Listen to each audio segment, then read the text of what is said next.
ოდაბანზე თორი რომ დავდე საკმაოდ დიდი ინტერესი გამოიწვია, ამიტომ გავაკეთოთ მცირე მიმოხილვა, გამოყენების წესებზეც გავამახვილოთ ყურადღება და ჩემს საკუთარ აზრსაც გაგიზიარებთ. თავიდანვე აღვნიშნავ, რომ ორივე ნივთი ჩემი მიერაა შეძენილი და ეს ვიდეო არ ემსახურება რეკლამას. სტიკი ყოველდღიური გამოყენებისთვისა მეც პირველად შევიძინე, შესაბამისად ვერ შევაფასებ ჯერჯერობით, მოგვიანებით ამაზე გავაახლებ ინფორმაციას, ასე რომ გადავიდეთ სპრეიზე. გავაგრძელოთ, ეს სპრეი ჩემი და ჩემი ოჯახის ყოველი ზაფხულის მეგობარია, ზამთარში ნამდვილად არ მჭირდება. ზაფხულში თვეში ერთხელ პირადად ჩემთვის საკმარისია, მაგრამ როგორც ვიცით, ყველანი ვართ ინდივიდუალურები და ეს არის ძალიან პირადული, ვის რამდენჯერ დასჭირდება მისი გამოყენება. ანოტაცია მოყვება და აუცილებლად დაწვრილებით გაეცანით, სანამ დაიწყებთ გამოყენებას. მიუხედავად იმისა, რომ ანოტაციაში ყველაფერი დაწვრილებით წერია, ორი სიტყვით მაინც აღვნიშნავ, სხეული უნდა იყოს დაბანილი, ძალიან კარგად გამშრალებული, რომ გამოიყენოთ სპრეი.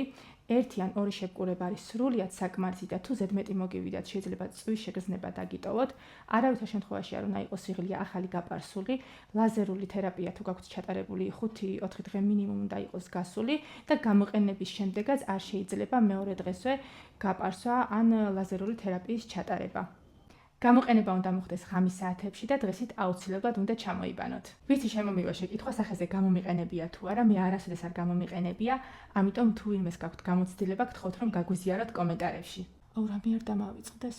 თუ ჩემი პოსტის ნახვა დაგეზარება ანტიპესპირანტებსა და დეოდორანტებზე, აქვე გაგიმხელ ერთ საიდუმლოს, შეიძლება იცოდე კიდეც, ნებისმიერი ანტიპესპირანტი, ეს იქნება ყოველდღიური თუ სამკურნალო, უმჯობესია გამოიყენო ღამით. დამიჯერე, მადლობას მეტყვი.